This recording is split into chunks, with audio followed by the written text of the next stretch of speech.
Want to listen to this Ivory Tower Boiler Room or True Crime in Academia episode ad free? Head on over to our Patreon, patreon.com/Ivory Tower Boiler Room to listen to all of our podcast episodes without any ads. You get access to our video episodes, our bonus episodes, and even more exclusive content, including merchandise. It only starts at $5 a month. So head on over to our Patreon. Again, it's patreon.com/Ivory Tower Boiler Room. And while you're at it, you know what would be such a help is if you could rate and review the Ivory Tower Boiler Room on Apple Podcasts or Spotify. And make sure that you follow us and share out our podcast to all of your friends. It truly does help. And I want to thank you all. It means so much that you're listening to the Ivory Tower Boiler Room. I hope that you enjoy this episode.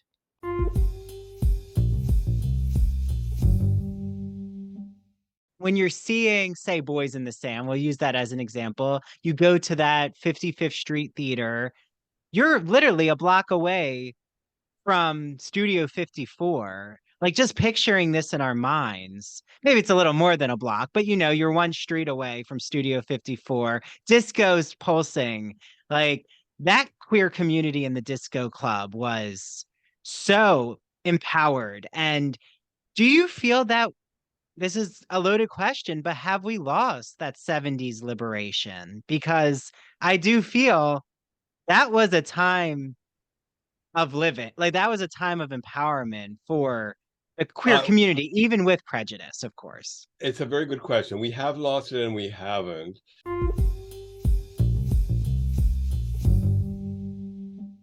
Hi, this is Andrew, and I'm interrupting what I know is an exciting ITBR episode to talk to you about one of our sponsors, the Gay and Lesbian Review.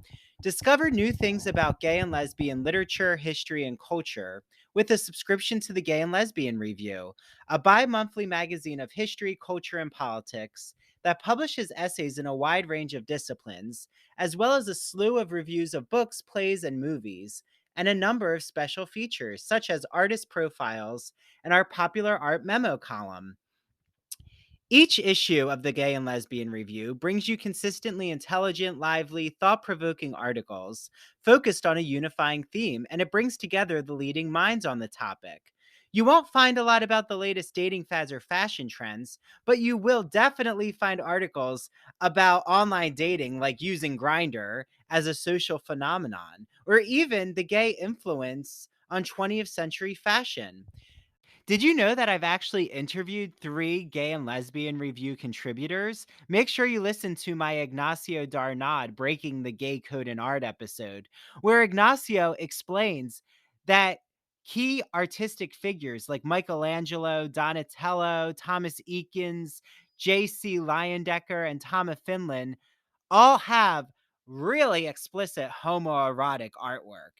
And then head on over to the next episode where I talk with Dr. Vernon Rosario about LGBTQ psychiatry and how homosexuality got depathologized. And our most recent episode was with the Gay and Lesbian Review's literary editor, Martha E. Stone, and she talks about what LGBTQ literature you should be reading this summer, and also how to become a contributing writer and a reviewer for the Gay and Lesbian Review.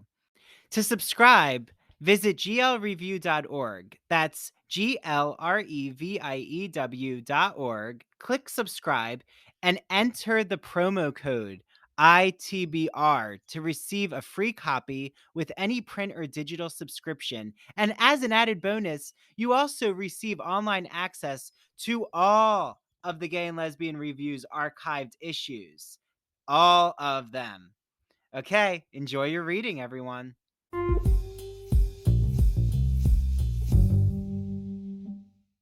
Hi, everyone. Welcome back to the Ivory Tower Boiler Room. Before I introduce you to such an exciting guest today, I have to give you all, I'm always talking about this is an explicit discussion. This is a little, veering on the edge of homoerotic discussions. Everyone knows that I work on Whitman and queer theory and homoeroticism, and I like to talk about sex in the media. But when I say this is an explicit discussion, you all have been warned that this is our first ever discussion openly about gay pornography.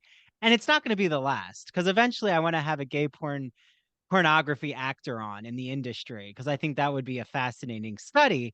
But let me introduce you to my guest, who I just have such admiration for.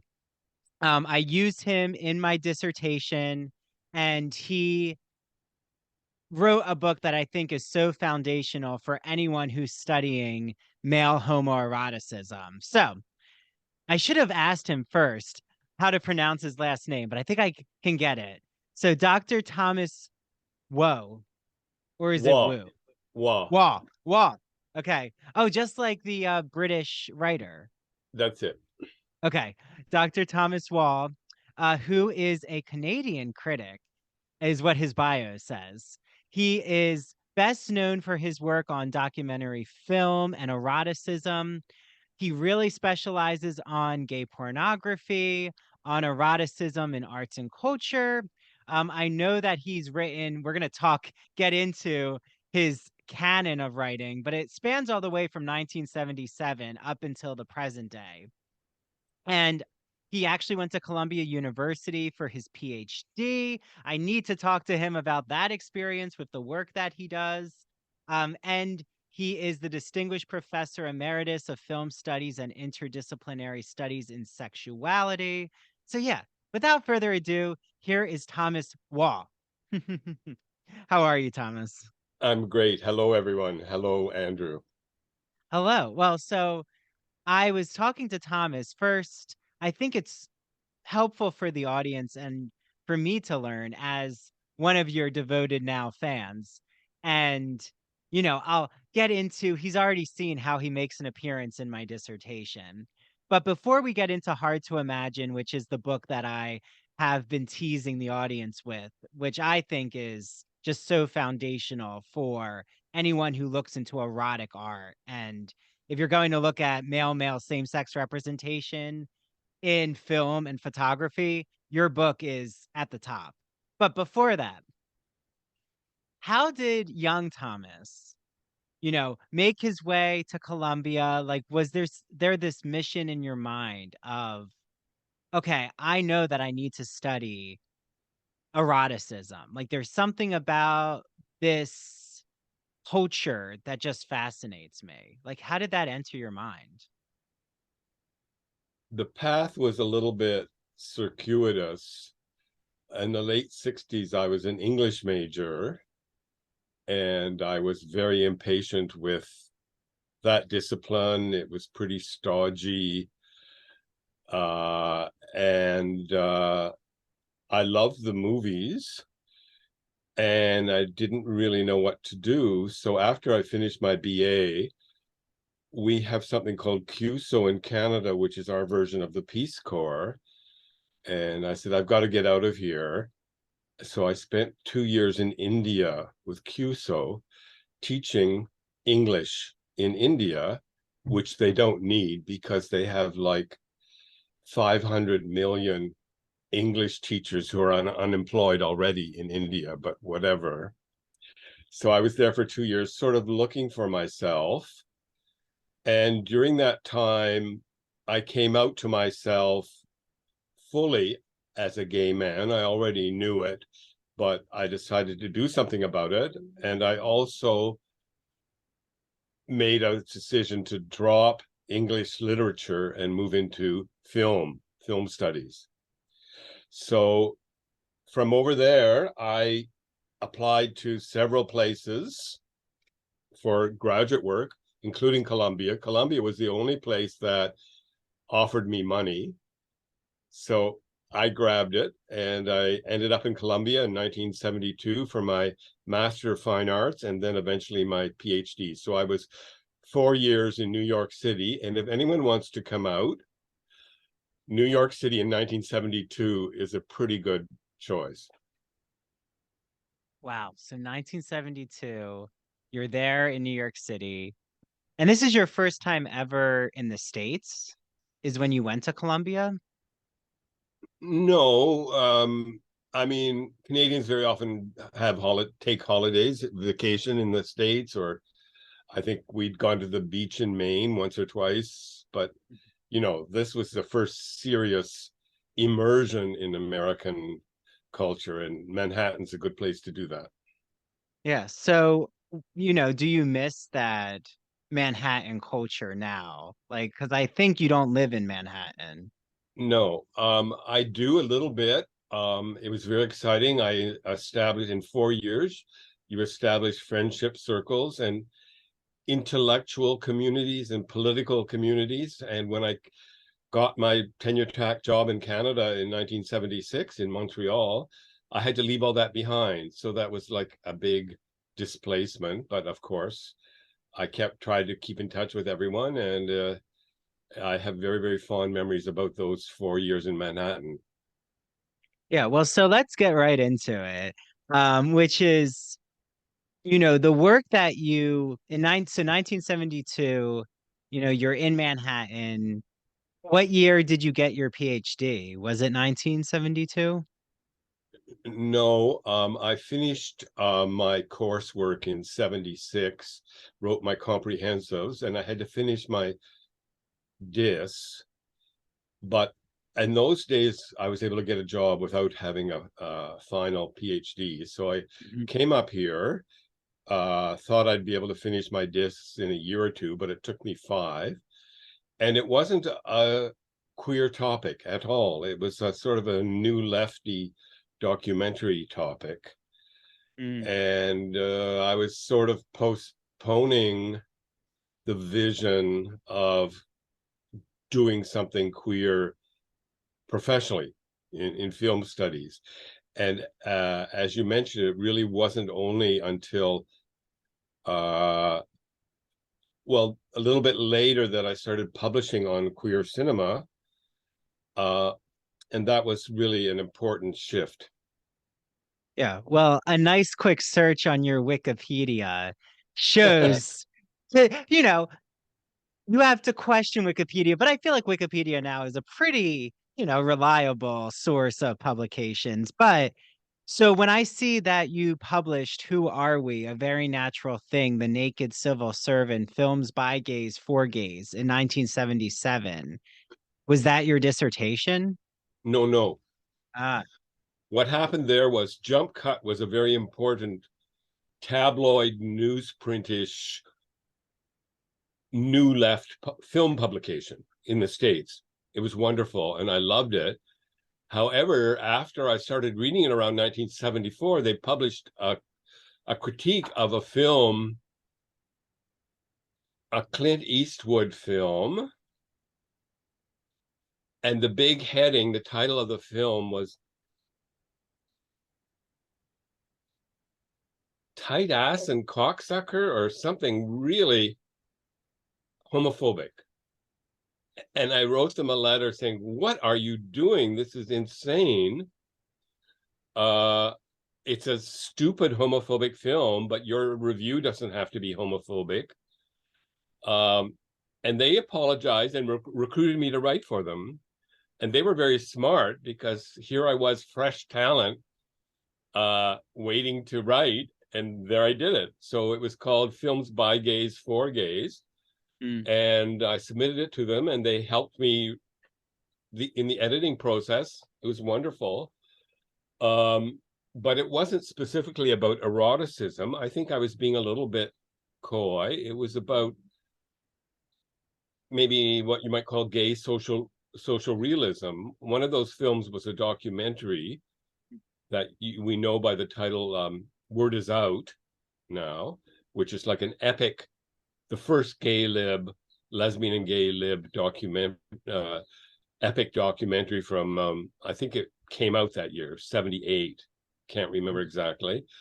And so that film plus 2 uh, fiction features, one British, The Naked Civil Servant, and one American, A Very Natural Thing. So I did make comments on sexuality and eroticism, but it wasn't the focus of the article. So I was being a little bit coy. sort of integrating those three films into the discipline of film studies in a legit film studies journal. So that was my first big queer publication. Meanwhile, I had been publishing gay film reviews in the Body Politic, which was our sort of our radical political monthly in Toronto, a gay monthly. And so published some critiques. And around that time, I had published a review of a very erotic film by Derek Jarman called Sebastian. And it rubbed me the wrong way for some reason. Now I love it, but I was very negative about it. And maybe it was a kind of symptomatic thing about being provoked by its blatant eroticism. I don't know. Well, and to paint the picture for us in the 70s, this is the height of what we now call vintage gay pornography, but you were living in the height of the golden age of gay pornography. Like, this is where all of those experimental films come from. That's where there was really an audience thirst. Playgirl emerges in this period. We have there's a movie that I really like called Pink Narcissus. Um, I think it's by James Bidgivel or something. Bidgood. Thank you, Bidgood. Um, so Yeah, I saw that. It's wonderful. I also went down to Midtown Manhattan to the porn theaters, like the mm, 55th Street Playhouse, and I recall seeing a couple things there.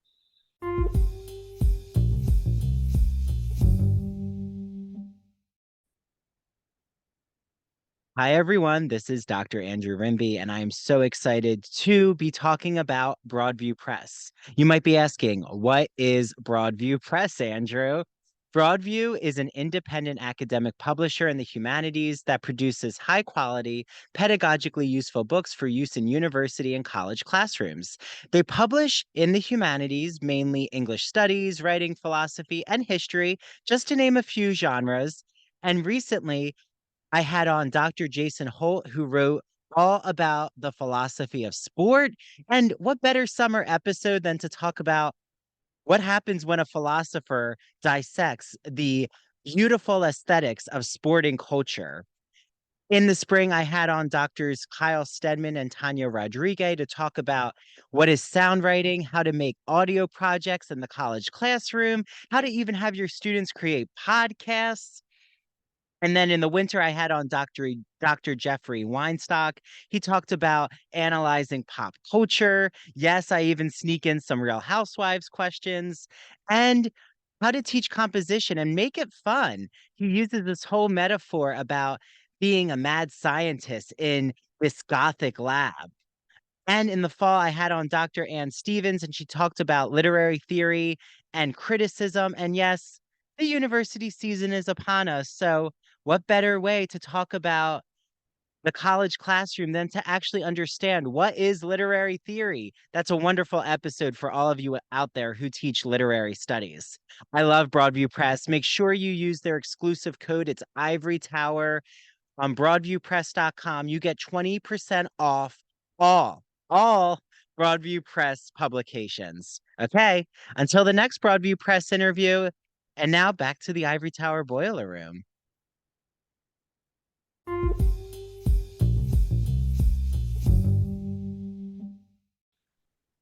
In fact, it really wasn't my scene going down to those places. For one thing, they were really expensive.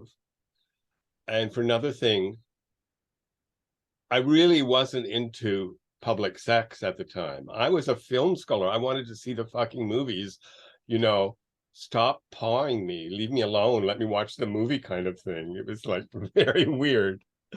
So I was tuned into this and I love those movies, but I really wasn't part of the gay porn scene. So wait, were most of the cinemas, like the porn cinemas, even right for straight pornography too, they existed around the country. Um, Were they mostly in Midtown or like the Times Square area? Where were they in the Yes. city? There was Oh, one okay. in the East Village or close to the East Village, I think called the Jewel. Mm, And the 55th Street Playhouse was obviously on 55th Street. And there were a couple more midtown. And the straight ones were all over, but especially on Times Square. And did I go to any of the straight ones? I must have, maybe once or twice. yeah. Were they intermixed, like straight and gay pornography, or was it Not specifically really. you No, knew? no. Oh, okay. The Okay. mixing that was going on tended to be straight porno and exploitation films, like trashy westerns and things. So in one of the Times Square porno cinemas, I saw Deep Throat. Yeah. And it was funny. Was it on a double bill with some exploitation film? I can't remember, but that was a real outing for me. I had heterosexual roommates from Columbia. We all went down to Times Square to see Deep Throat, and I wasn't out to them. So That's the that Linda was a Lovelace film for everyone out there. that's it. Yeah. It's like a historic breakthrough in Hmm. the canonical straight porn film from 1972. And it came out just about the same time as the really inaugural gay porn film, um, Shot on Fire Island, which is, oh my God, it'll come to me in a minute. Yeah, it's fine. But it's not the Roman gladiator one, is it? No, no, no, no. I did see Okay. that though. Um, well, there are several Roman gladiator Yes, films, yes, there's so a lot yes. of Roman gladiators. That's a popular topic in the 70s with porn. Well, it's a Is real, you can understand why it's sort of a turn on. Mhm. But yeah, the warrior motif, which okay, well, you just said the one that is really well known is Shot on Fire Island. So like already Fire Island was being used, the Pines, Cherry Grove, as I've Right. gone, everyone here on the show has heard me talk about going to the Belvedere for my birthday. I have been back again this summer, and it is such an liberating place of like clothing optional, um, a clothing optional hotel for queer men. But it's so interesting, like Thomas, that it's already Fire Island already has that film and erotic connection of the gay porn industry, which Absolutely. That film was called Boys in the Sand. okay. And in Okay. fact, the whole 4 years I was in Manhattan, plugged into the gay community there, I never went to Fire Island. I was this starving student on loans and I just couldn't afford it. And my gang was a little bit looking down their nose at Fire Island a little bit. They were a little bit PC. Well, there's still discrepancies in the gay community that Of I'm course. like I am connected to different types of gay communities. And it really, like I always say, Fire Island to me, I feel so open and empowered, but I still have some friends who are really nervous about tropes and stereotypes and thinking that it's always sex and orgies all the time. And I'm like, no, like I lay out on the beach and read, but like basically choose your own adventure. As any LGBTQ resort, really. Absolutely. And Boys in the Sand was so iconic. I mean, now anywhere in the world, when I sit on a beach and watch the water out there, I'm expecting Casey Donovan or some porn star to slowly come to the surface of the water and walk towards me on the beach. And it has happened once or twice. Not Casey Donovan, but real hotties who are Yeah, out where there was this? swimming. Puerto Vallarta? Where were you, Thomas? Well, no, one of these incidents happened on a beach in the Baltic Sea. So Oh, it can wow. happen anywhere. Yes, anywhere, anytime. But okay, so I think it's just to think about when you're seeing, say, Boys in the Sand, we'll use that as an example. You go to that 55th Street Theater, you're literally a block away from Studio 54. Like just picturing this in our minds. Maybe it's a little more than a block, but you're one street away from Studio 54. Disco's pulsing. Like that queer community in the disco club was so empowered. And do you feel that this is a loaded question, but have we lost that 70s liberation? Because I do feel that was a time of living. Like that was a time of empowerment for the queer Uh, community, even with prejudice, of course. it's a very good question. We have lost it and we haven't. I mean, I think it's very heavily mythologized, the 70s. Hmm. Um, and it wasn't the utopian paradise that some people constructed as. I mean, as I said, I was a cash-strapped student on loans, and I had to write my term papers and get up the next morning. I couldn't party all night. Hmm. And there were lots of us in that kind of a situation who couldn't be professional homos. We had jobs to do and studies to do and uh, loans to pay off and jobs to keep. So, um, yeah, I think it was a really mixed and complex situation. I mean, I loved walking through the village and ending up on Hudson Street on the in the West Village. But you know, I wasn't a bar bunny really. I did occasionally go to bars, but as I gradually established my family, we spent more time with each other rather than going out to bars. It was really nice. We even then were talking about alternatives to the bars. Mm. Yeah, well, and like I'm thinking of you had the piers in the village, of laying out. Again, there's a lot of what I'm so fascinated in, like, will turn out to hard to imagine, but I'm sure reflections of your 70s will come back. And I'm so glad you brought up there is this mythologization that does happen. I mean, it even has happened with, just as you get older. I mean, I'm 30, but so you have life experience on me. Not going to ask you to reveal your age to us, Thomas, but I'm you know, celebrating my 75th birthday this weekend. oh, congratulations. Okay, well, happy birthday. Let me tell And you about one thing I was into in the 70s. Um, there were a couple of gay vintage shops that sold old erotic magazines and photos from the 50s and 60s. And I was actually already, instead of the current stuff that was coming out, I was really into the retrograde archival stuff, like the old physique magazines and the mm, glossy black and white beefcake photos from photographers who had then been forgotten, like Bruce of Los Angeles and uh, Bob Miser.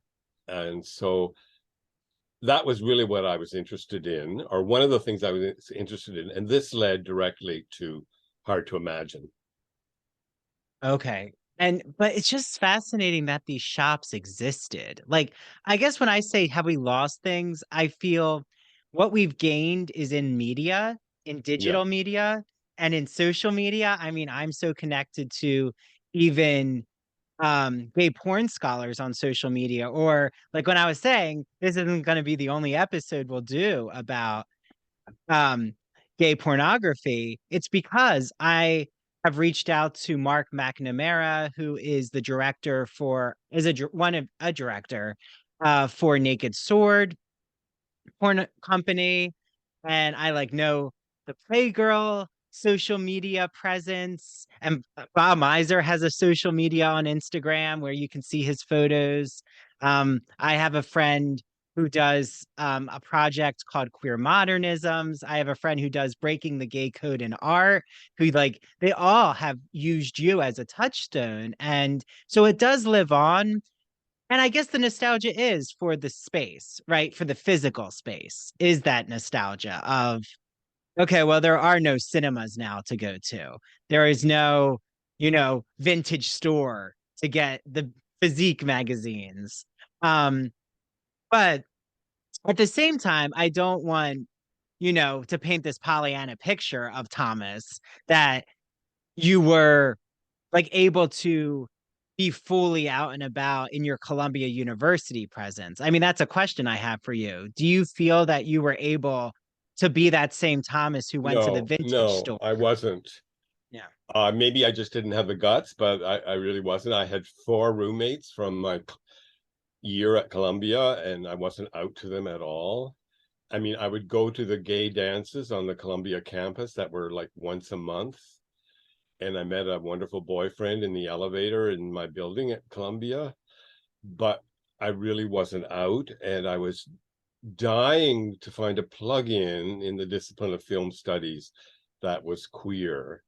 I had read Parker Tyler's Screening the Sexes, which was the real pioneering book about queer film history that came out in 1972. It was Mm. extremely important to me. And but the big breakthrough in terms of queer film studies didn't really happen until I'd left New York. In 1977, there came out the book Gays in Film by Richard Dyer. Mm. And that was the big breakthrough. That was like a thunderbolt. It was amazing. And I immediately sent Richard a fan note, and he happened to be coming to New York. So I went down to New York and met him, and we became lifelong friends. That was the big year. I mean, it came out the as an accompaniment to the first London Gay Film Festival. So that was really when gay film culture started to really pick up. Mm. And one of the points that Richard made in Gays in Film in the book was, we're not leaving pornography out of this. He was critiquing the people who were making negative political judgments about pornography. And he made a very explicit point about maintaining pornography within our scope. That was very influential to me. So Well, he collaborated with me in that jump cut piece. He did a piece at the same time in that same issue of Jump Cut on gay stereotypes in film noir, in the mm. old black and white detective movies from the 40s from Hollywood. So things suddenly started happening. Yeah. And I've been so lucky. I had Vernon Rosario on this podcast who like talked to me about um what it was like to be at one of the first queer theory conferences where John Boswell was there and like where, Martin Duberman had a presence. Um, So that was around 89 or 90. yes, yeah, like right, yeah, a little before, maybe right before 90. And what I find, like we have to I get was to, I was there. no, no. Oh, you were there. Okay. So I think that like so you would it seems like though what you're painting here for us is your dissertation though was not going to be a study of homoerotic beefcakes and gay porn actors. Like it No, wasn't at that level of openness no. yet. Okay. So what Like how, happened was I didn't finish my dis until 81, and then I immediately went up for tenure. I got tenure, and then I threw caution to the winds. I thought, okay, I need a new project. I'm going to do porn.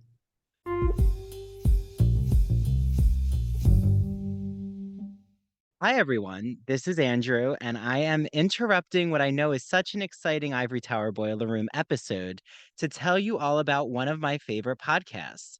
It's called That Old Gay Classic Cinema, and it's hosted by Christian Garcia. Christian is joined with guest co hosts to talk about classic cinema films that we know and love, and he analyzes them through a queer lens. So, He's talked about The Sound of Music, Alfred Hitchcock, The Wizard of Oz, Sleeping Beauty, 101 Dalmatians, and recently Hello Dolly. I actually was on his first ever episode to talk about my love of The Sound of Music and playing Captain Von Trapp in my high school musical. Then I was joined with Mary DePippi, the host of True Crime in Academia, and our friend Travis Roundtree to talk about Alfred Hitchcock's Vertigo. Mary just had Christian on True Crime in Academia to talk about female poisoners, including the evil queen from Snow White and actual real life female poisoners. So, Christian's podcast is the best. You must add it to your listen list. After you listen to this episode, make sure you head over to That Old Gay Classic Cinema on Apple and Spotify. Make sure you follow him on Instagram at That Old Gay Classic Cinema. And he's also on TikTok. Don't forget TikTok. Okay, I can't wait for you all to listen to That Old Gay Classic Cinema. And now back to the Ivory Tower Boiler Room. LGBT stories are universal, but each one speaks to the individual heart and soul of the writer telling it. Do you have a story to tell? Or have you been moved recently by an LGBT book, film, painting, television show, or other form of media? Then the Gay and Lesbian Review wants to hear from you. The GNLR believes in bringing awareness to queer art and artists through reviews, commentary, and thought pieces in which the author relates their personal lives to a particular piece of art, a novel, a movie, or what have you. In addition to the print magazine, the GNLR also publishes articles on its blog as well as personal essays on its popular Here's My Story section on glreview.org. That's glreview.org. To learn more about submitting an article for the GNLR, visit their writer's guidelines. The link is located at the bottom of the homepage. And if you have any questions, email publisher Stephen Hemrick. That's STEPHEN.HEMRICK at glreview.org. The GNLR and its readers can't wait to see what you have to say.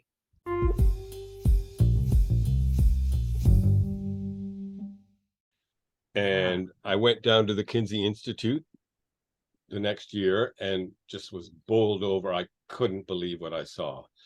All of this had been going on underground for generations, and we were totally unaware of it. I mean, a lot of my generation, like baby boomer, gay, gay, gay radicals, thought everything started at Stonewall, but it didn't. It had gone on for generations underground. So that was a very important discovery for me. And that led to the publication of Hard to Imagine 15 years later. Yeah, well, and how you landed your book, or you metaphorically in my lap, um, which let the audience speculate on that metaphor, um, is I was noticing my work. Like, yes, I'm a queer Whitman scholar, but to be a queer Whitman scholar, I also have claimed this genealogical homoerotic project of scholarship, like of literally tracing this genealogy of how Whitman, from John Addington Symonds as a sexologist in the Victorian period, is the first ever to use Whitman as a case study for homosexuality, of claiming Symonds himself as a homosexual turns to Whitman, and then how Whitman literally is this touchstone with all these homoerotic scholars into porn studies. I just find it fascinating because it's why I argue that ancient Greek mythology for Whitman is his start of homoeroticism. Like there's always a passing of the baton or an illusion that needs to be used as a circulating concept for understanding same-sex desire. I Um, think that's a very good point. We're always looking for our ancestors, aren't we? I just finished reading that new historical novel on John Addington Symonds. Have you read it? oh yes, actually, shout out to Tom Crew. His episode is before yours coming out. So Oh my everyone listen, goodness. I just interviewed him for the New Life. So Tell yes, him we I I loved use it. him. Yes, I It use was him in my great. dissertation. So like I brought together all of these Tim Dean with Unlimited Intimacy. Like I basically traced the, queer male homoerotic scholars. Like, and yes, I know that there's a lot of scholarship on female homoeroticism because Thomas, I'm gonna get the comments of where's the women? Like, yes, I realize there is a lot of work on women and homoeroticism. Linda Williams's porn studies work. I want to shout Linda Williams out, who I think I should. Are you in touch with Linda Williams, I Thomas? am. I don't know whether she's available. She was sick a couple of years ago, and I hope she's back on her feet. I'm not sure. Okay, well, eventually I'll definitely have to have Linda Williams or someone from her camp come on because, well, right, so her work, um, is it what was her like canonical or the book that everyone turns to? She Hard? was the first book on mainstream commercial hardcore pornography. It was 1989, Yes. Okay, I'm looking. and it was very important. And at that time, she was also a jump cut contributor. And at that time, I was very jealous of her because I had also been working so hard and hard to imagine, and I was getting turned down by every publisher. And there Linda was, who the University of California Press welcomed with open arms because she was dealing with heterosexual pornography and agreed to publish her book without a single picture in it. Oh. Mm. And so, there was this very, very picayune resentment of this wonderful book when it came out in 89, even though I love it and I owe so much to it. Uh, and yeah, she's a great pioneer. And we all were building on her legacy. Hard to imagine references her throughout. So we couldn't have done it without her. It And almost this gave is yeah. my publisher a kind of legitimacy. And I would say to Columbia University Press, Linda Williams did it, University of California Press did it. Why can't you? Mm. And they bought it. Well, no, thank you for also answering why her book didn't have photos. I mean, the one that does have photos is Screening Sex. I'm Right. pretty sure, but that's a later Yes. book. But Much you're later. referencing Porn Studies, right? Is that the book that you're No, even No. before Porn Studies. What is it called? My God. I'll find it. I'll find it. But well, can you 1989. Okay, I'll find it. Can you explain though, Thomas, for all of us, how hard it was to fight to actually so Linda Williams does not get the photos. She agrees, okay, I won't put the photos in my first book of heterosexual pornography, but please publish it. And they say, okay, that's our agreement with you. But you fought long and hard, I know, to get gay porn and gay erotic, homoerotic, explicit, right? Let's just say what it is. Penises out there. Um, on your pages. How did that happen? Like, how did you go through this fight? It was really rough. Um, it literally took me 8 years. In your email, Andrew, you made a typo and you said 8 months, but it was Oh, eight yeah. years. And Wow. it really was hard. The publishers just wouldn't buy it. We'll never be able to do it, they said. And the worst thing was when they would show it to a lawyer, and the lawyer would always say, no way, don't touch this. Don't touch this. And finally, Columbia agreed to do it because they had a lesbian and gay series with Mm. two very important LGBT scholars um, leading the series, Larry Gross and Lillian Faderman, and they were respectable and they had published very important studies. So Columbia listened to them and they advocated for me, especially Larry Gross. and kept an open mind and finally said, we'll go with it. But there were so many restrictions and so many lawyers kibitzing. Wow. And moreover, I was relying on the Kinsey Institute Mm. for as the source of many of the photos, and that was a total nightmare. So I was surrounded by nightmares on all sides. I've actually published this horror story about this process in my book, The Fruit Machine, if anyone wants to look it up. But yeah, I'm amazed. It was very good for character. Yeah, well, and I was saying to Thomas, shout out to Stony Brook University. They have the first edition, and the first edition has like the quality of the photos are so good. But I am now holding the, you know, second edition of Hard to Imagine, which gay male eroticism photography and film from their beginnings to Stonewall. That's the full title. Um, is like the photos are still present, but they're grainy. It's just the quality is not at the same caliber. And I'm assuming, do you know, was it because of just how hard it was to reproduce these photos? I'll tell you why. I mean, that was one of their last pre-digital books. It was Mm. all analog, and they had trouble finding a publisher, a printer, and apparently at some point, lost all the files. Oh no. Originally, they were going to have it published in Hong Kong. Uh, and then finally, Hong Kong said, no, we can't touch this. We'll go to jail. So then they found an upstate New York mom and pop printer to do it. And in all this process, they didn't keep the analog files. Everything Mm. was analog. So what they did for this new edition you've just shown was they scanned the original pages of the book. And it's not surprising it's so awful. Yeah. And the thing is, they didn't care.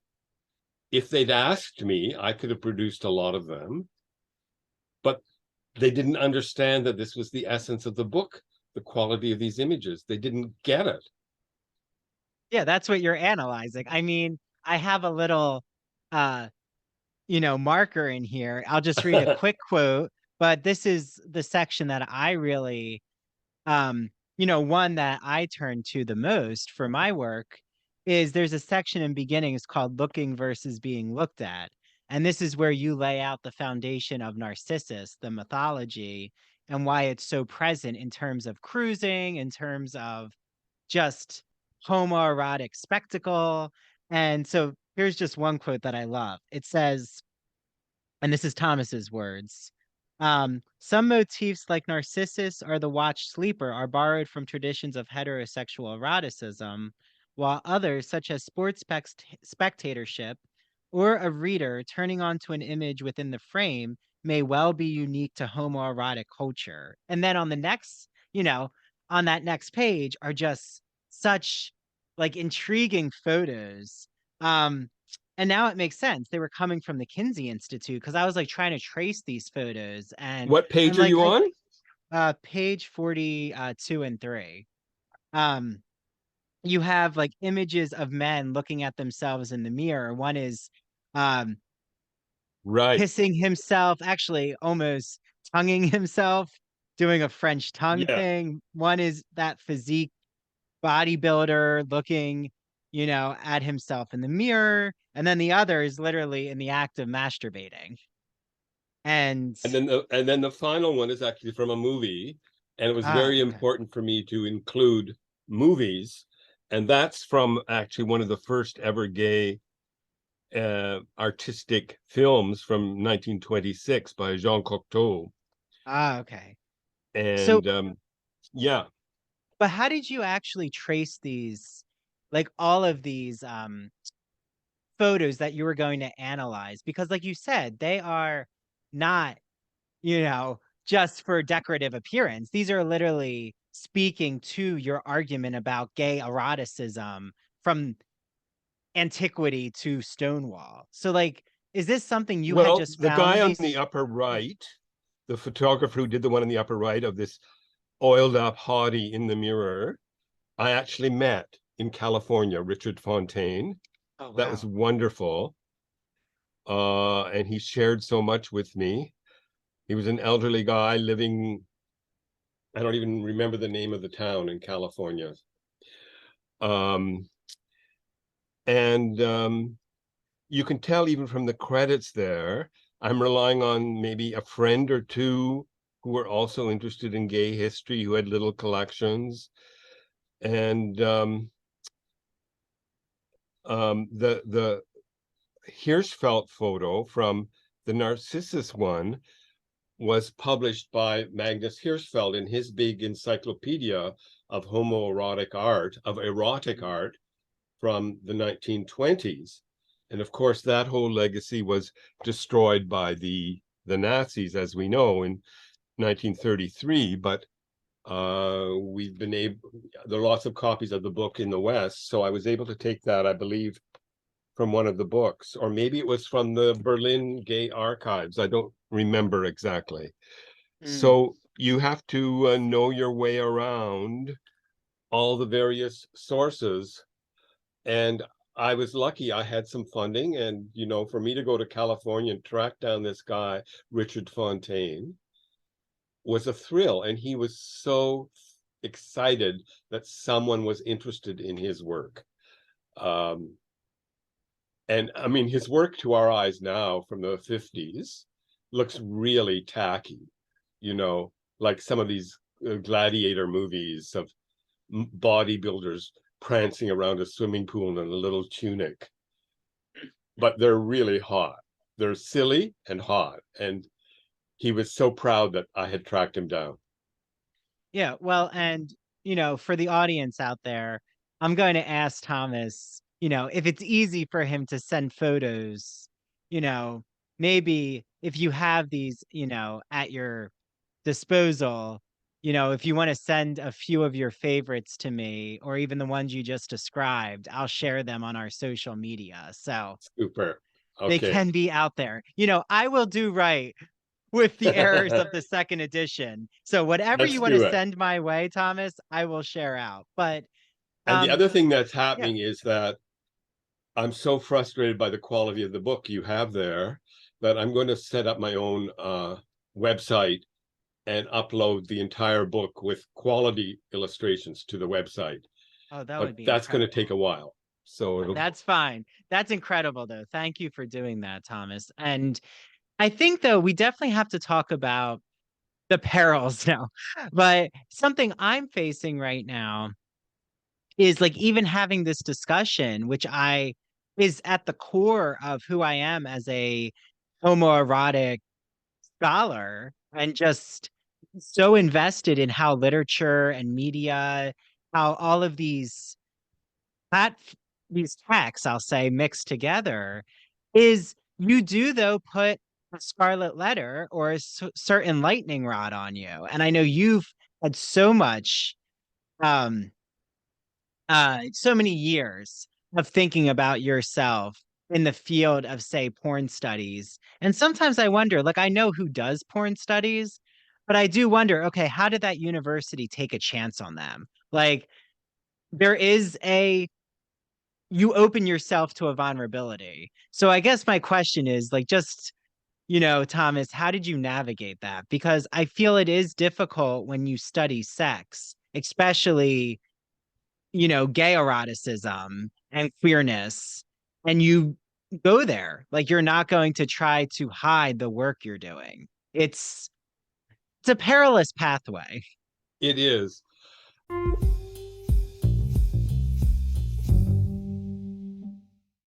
Hey, Ivory Tower Boiler Room listeners and true crime friends. You've heard me gush over this incredible woman and her beautiful products. I'm talking about Mandy Made It. Mandy makes customized and original crochet and pre-cut goods. They are the perfect, unique, one-of-a-kind gift for literally anyone in your life. And she makes incredible home decor. I still have my pumpkins that I put out every fall. I just love them. check her out on Instagram at MANDEE Made It, or search Mandy Made It on Facebook. To order, just slide into her DMs, and if you mention the Ivory Tower Boiler Room, you will receive a free personalized gift with your first order. So, go on Instagram and look up at Mandy Made It, and Mandy is spelled MANDEE. Again, her handle is at Mandy Made It, Mandy spelled MANDEE, and order today. As a Long Islander, I was so excited when I finally found a med spa that totally matched everything I wanted. I was looking for a good facial place, a good place that had skin products. And guess what? In my hometown now of Port Jeff Village, there is Skin Med Spa. And I'm here with the owner, Lauren, who's going to explain to you all what kinds of services are offered, products that are offered, and why you should come to Skin Med Spa if you're in the Long Island or New York City area. Well, we wanted to open up a place that was offering all holistic, natural treatments that were really providing results driven, where someone could come in maybe struggling with acne and has tried so many different products and they couldn't find what was right for them. So we customize all treatments to really help you dive into your skincare goals, whether it's anti-aging, rejuvenation, like I said, acne, just to help with cellular turnover, focus on building healthy skin. We have 2 locations. We have Skin Med Spa and Body right here in Port Jeff Village. And again, we focus on all natural plant-based skincare. We'll help you design a good custom skincare line for you, and we'll help you find the right treatments, whatever your skin needs. Yeah, so Lauren and Sarah, they know that I get butt cupping here. I get hydrofacials with Rosie. I get jet peel facials with Lauren. Everything here is so wonderfully curated, like Lauren said. And there's just any kind of product. Oh, I know. There's now laser hair removal. I mean, there's always a new product being offered. So everyone out there who's listening, if they want to come to Skin Med Spa in Port Jeff Village, how can they find you and get in touch? We're really active on social media. So at Skin Med Spa PJ on Instagram, that's the best way you could probably find us because we really try to post daily updates of our clients and who's coming in and the treatments that we're doing. And of course, on our website, there's always links on how to book an appointment. But everything we do when you call us, that's always the best way. We answer the phone and we'll talk forever and help you find whatever is perfect for you. Okay, well, hopefully Lauren gets to meet you all. Say that you heard Skin Med Spa's ad on the Ivory Tower Boiler Room, and maybe I'll see you all here. Okay. Sounds good. Bye. Thank you.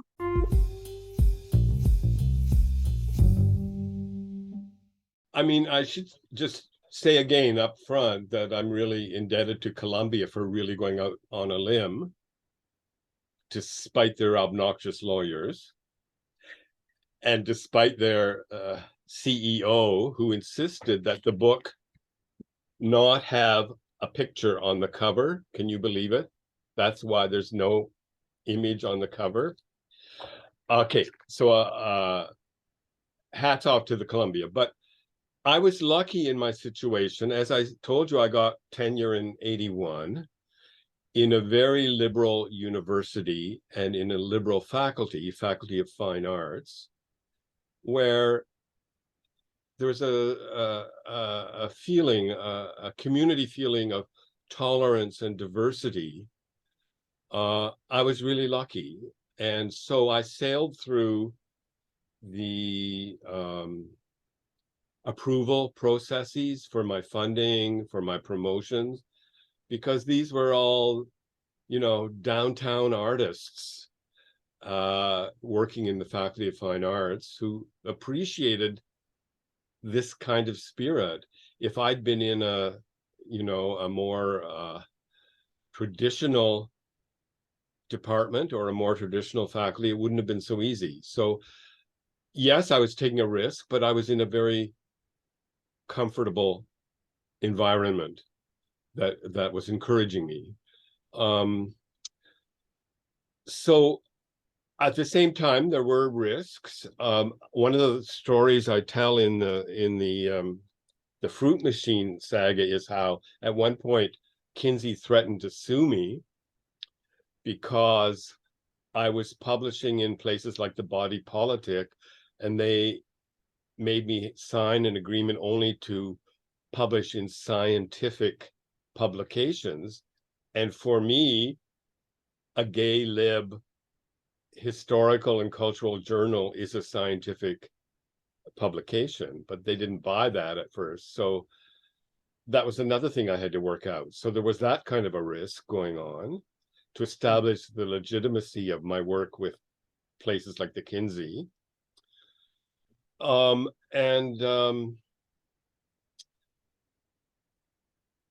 because I'm working in Canada, we were also concerned about the border and Canada Customs, because there was a lot of harassment going on in those years by Canada Customs of gay bookstores, gay citizens importing books and pictures and films.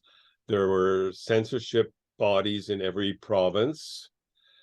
And so, legally speaking, everything was a little bit dicey, and you just had to move ahead and hope that if worse came to worse, you could defend yourself.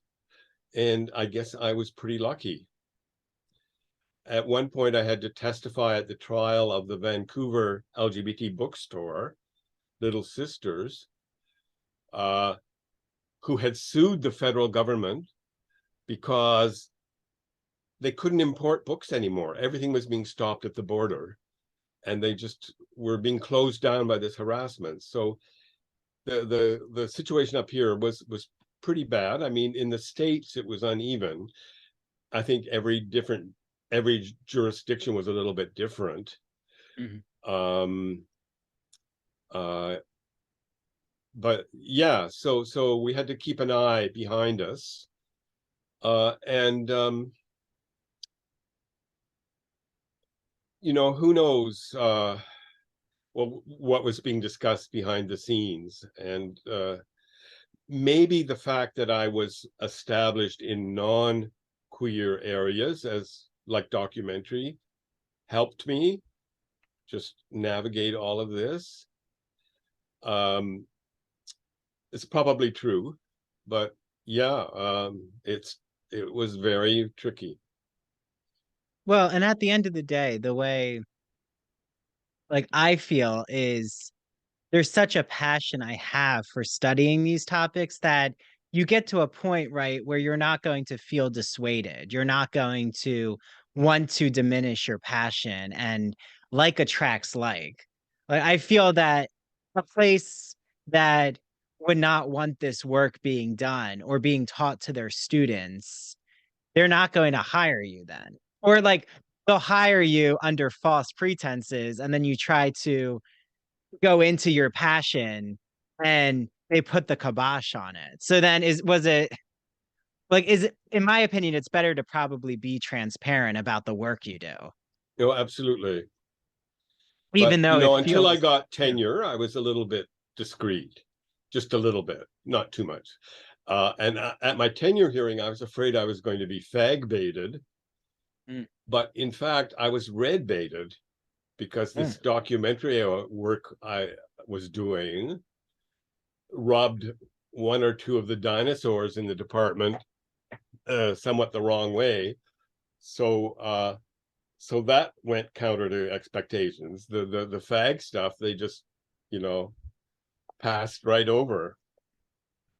no, they were scared about the red communist takeover. The communist menace.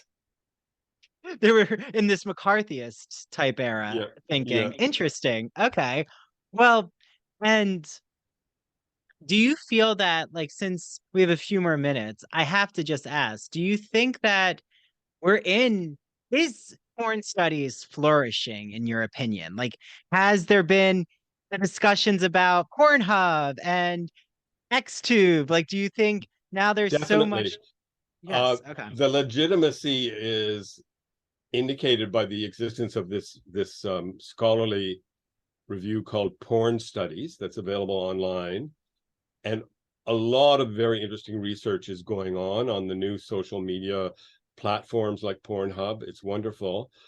And the fact that it's a very mixed constituency. Lots of feminist scholars are interested in porn, as well as LGBTs. Mhm. So yeah, there's a lot of work being produced right now. I think that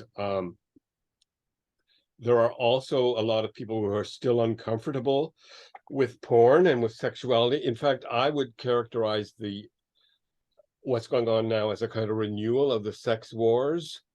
Mm. What was going on in the early 80s as a conflict between pro-sex feminists and anti-sex feminists, what I would call carceral feminists. All of this, I think, is being renewed now, thanks to the sort of it's been triggered by the Me Too movement. Mm. And you can see there's been an escalation of the acrimony, the antagonism between the two factions, the so-called pro-sex contingent and the anti-sex contingent. So we're not, totally out of the woods yet. This conflict has been renewed, and I think it does show up in the pages of Porn Studies and the other publications that are bringing out articles and books on pornography. And there's some very interesting books that have come out after the Me Too movement by feminist scholars that are Mm. really interesting in terms of the work they're doing. So I would strongly encourage listeners to check out all that literature going on. Yeah, and even a lot of celebrities, Hollywood celebrities have entered the fray. Like even Paris Hilton's memoir right now, and there's Emily Ratajkowski, I think is how you say her last name.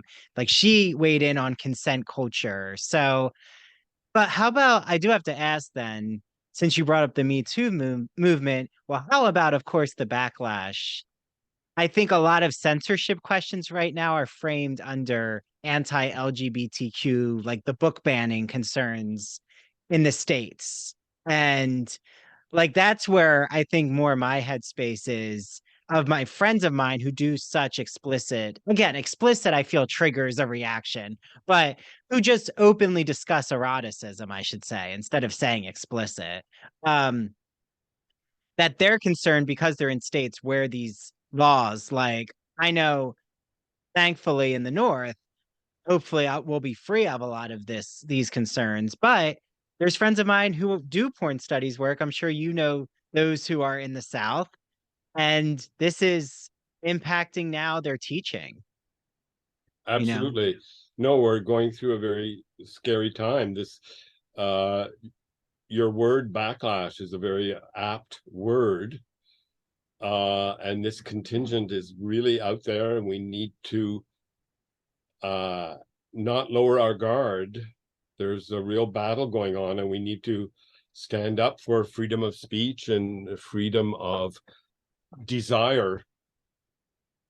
yes. Well, and I always say we're supposed to have freedom of speech. So, how I live my life and my, identity in all of its pleasure and passion, you know, does not mean that I'm breaking um rules in terms of consent. And I think like you're getting us to that. So, is that what you're bringing up with the Me Too movement? Is like there's a lot of the questions around consent. It is a varied such a nuanced, layered question. But like you as an educator, you It's know what it it's very, means. very complex, Yes. absolutely. And moreover, I would go down on a limb and say that within the gay community, consent has specific and exceptional meanings and valences and histories. I was at a roundtable on cruising last week, and people were talking about how the culture of gay male cruising has a whole protocol, a very complicated protocol around consent, Mm. whereas some in the Me Too movement are demanding consent always be verbal. Just as an example, in this cruising culture, this gay male cruising culture, verbal consent is not prevalent at all. It's gestural Mm. and It's eye the consent of locking. eye lining Yes. and the whole work. So it's a very interesting discussion, and it's not over. Yeah, it's, you know, pushing the hand away from someone. I mean, again, I'm not saying, yeah, nonverbal gestures. I'm so glad you brought that up. That when it comes to consent, the conversation, but I would say even like verbal consent itself, you know, in heterosexual context has there's nonverbal consent as well. And that's starting to be Absolutely. looked at. So it's not a one set rule. And, I'm glad you brought that up, Thomas. I think that what excites me is the work that, you know, I wouldn't be doing the work of eroticism in literature without you, Thomas. We've brought up there's a whole genealogy that you look to from the physique magazines. Like, again, it's all about influence. It's about this community who's existed. Like, we're all turning to others to form our narratives. And I'm so grateful that you came on to my podcast, and I'm so happy your work is out there. I can't wait to share images from your book with the community. And I think that it's great that you're going to start that website. That's again, I think right now we're in the need for this genealogy to be public. Like, if anything, I know that this community of homoerotic and like gay pornographic and scholarship exists, but maybe it's just you have to enter the circle. Like, how do you find the circle is the hardest part when you're Well, it's at a a lot easier university. to do in the current era than it was in mine. So good luck, everyone. Well, that's true. And I think too, at the end of the day, like now with social media, um, like even when you are experiencing obstacles of your work trying to be censored, or you can feel that tension within your gut of someone trying to squash your passion of telling this narrative, though there's so many who are applauding you. So it keeps you going. It's like living in two universes in a way. Yeah, Yeah. Like even us on Zoom is a concept that we would not have talked about in the 70s with you're right. Thomas in you know, to that porn cinema on 55th Street. Um, thank you so much. This was wonderful. And how can everyone, I guess, well, the easiest way would be to find you is your faculty profile, right? That's right. Okay. People can find me at Concordia University, and I'd love to hear from people. Yes, please reach out to Thomas. And yes, thank you. I just owe a lot to you. I It's hope you been have, so much fun chatting with you, and good luck with this wonderful podcast, Andrew. thank you. Thank you. Yes. And everyone out there, let us know what you're reading and, you know, what you're inspired by in gay pornography. If you have recommendations for me to bring on certain guests, send them my way. I need to reach out. We'll figure out the Linda Williams. That would definitely, be another excellent conversation of genealogy of porn studies. I mean, Absolutely. at the heart of porn studies. Okay. Thank you, Thomas. I hope you have a great rest of your day. You too. Thank you so much, Andrew. Bye. Thank you. Bye bye.